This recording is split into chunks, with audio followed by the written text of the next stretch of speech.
Manicure বাড়িতে দেখবেন বা রাস্তায় বা অনেকে অসুস্থ হয়ে পড়ে, হঠাৎ অজ্ঞান হয়ে যায়, যাকে বলি আমরা কার্ডিয়াক অ্যারেস্ট।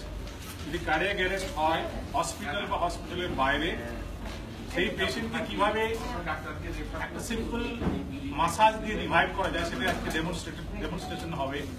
প্রথমে আমাদের দেখাচ্ছি দোলা ব্রেন সিস্টেম, তারপরে আমি দেখাচ্ছি।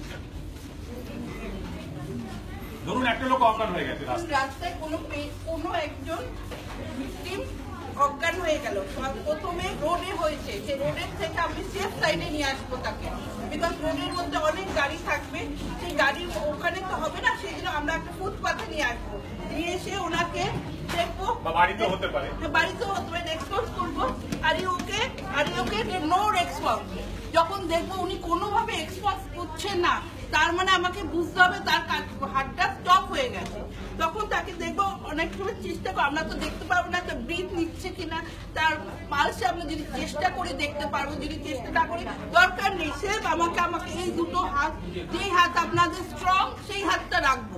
তারপরে আমি দেখবো বিটুইন টু নিপিল, আমাদের এই যে নিপিল আছে বিটুইন টু মধ্যখানে আমাকে এই হিলটা প্রেস করতে হবে। ওকে, এই হিলটা প্রেস করে আমি সোজা ওনাকে আমি সেফ সাইডে সোজা রেখে আমি এরকম ভাবে রাখবো, আমার হাতের আঙুল নিচে পড়বে না, তারা আমাদের যে রিবস আছে সেটা ভেঙে যেতে পারে। সো আমি একদম উপরে রাখবো আর হিল প্রেস করবো, করে সেফ সাইডে আমি ওনাকে 1 2 3 4 5 6 7 8 9 10 11 12 13 14 15 16 17 18 19 20 21 22 23 24 25 26 27 28 30 করবো।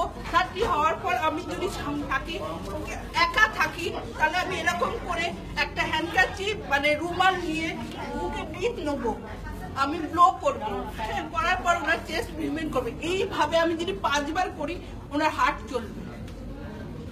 ওকে, এর মধ্যে আপনারা ফোন করে অ্যাম্বুলেন্সকে বলতে পারেন। এর জন্য কেউ ডাক্তারি স্বাস্থ্যের প্রয়োজন নেই, যে কেউ করতে পারে। বাঁ হাত বা ডান হাত যেটা আপনার স্ট্রং সেটার নিচে থাকবে। যদি বাঁ হাতই হয় বাঁ হাত রাখবেন, দুটো নিচে মাঝখানে রেখে হাতটা স্ট্রেট হবে এবং চেস্টটা বাউন্স করতে হবে। 30টা মাসাজ 100 বিট পার মিনিট দেওয়ার পরে আপনি মুখে আসতে পারেন। আপনার যদি ঘেন্না হয় বা মুখে থুতু থাকে তাহলে মাসাজটা কন্টিনিউ করবেন। 30:2 ইজ দ্য বেস্ট। আপনি যদি 60:1ও করেন কিছু আসে যায় না। সামনে যদি আর কেউ থাকে তাকে বলবেন মাউথ ব্রিদিং করাতে, তার রিলেটিভ যদি থাকে। বাড়িতে যদি হয় আপনার তো কোনো প্রবলেম নেই, বাবা মা যেটু কারো যদি কার্ডিয়াক অ্যারেস্ট হয় ইমিডিয়েটলি বা কেউ যদি অজ্ঞান হয়ে থাকে পাটা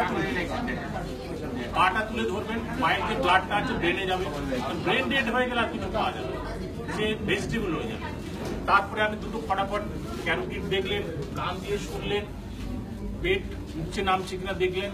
এসব যদি সব বন্ধ হয়ে থাকে ইমিডিয়েটলি দুটো নিপলের মাঝখানে হাত রাখবেন। যে অ্যামাউন্ট অফ প্রেশার আপনি দিতে চান দেন। কিছু হয়তো ফ্র্যাকচার হবে, ফ্র্যাকচার হলে সে মারা যাবে না, ফ্র্যাকচার হচ্ছে মানে সে বাঁচার চান্স বেড়ে গেল। রিপ ফ্র্যাকচার যতক্ষণ না হচ্ছে ততক্ষণ এফেক্টিভ মাসাজ হচ্ছে না। এবং এরম করে আপনি ঘন্টা কেন 2 ঘন্টা 3 ঘন্টা 4 ঘন্টা সিপিআর করে দিতে পারেন বিফোর ইউ গেট আপনার অ্যাম্বুলেন্স বা ডাক্তার অন্য কেউ যদি সামনে পৌঁছয় তাদের হাতে হ্যান্ড ওভার করে দেবেন। কিন্তু যে কোনো সাধারণ লোক, বাচ্চা বড় বুড়ো ছেলে মেয়ে সবাই এটা করতে পারে এবং এই 5 মিনিটের action can save a life. Thank you.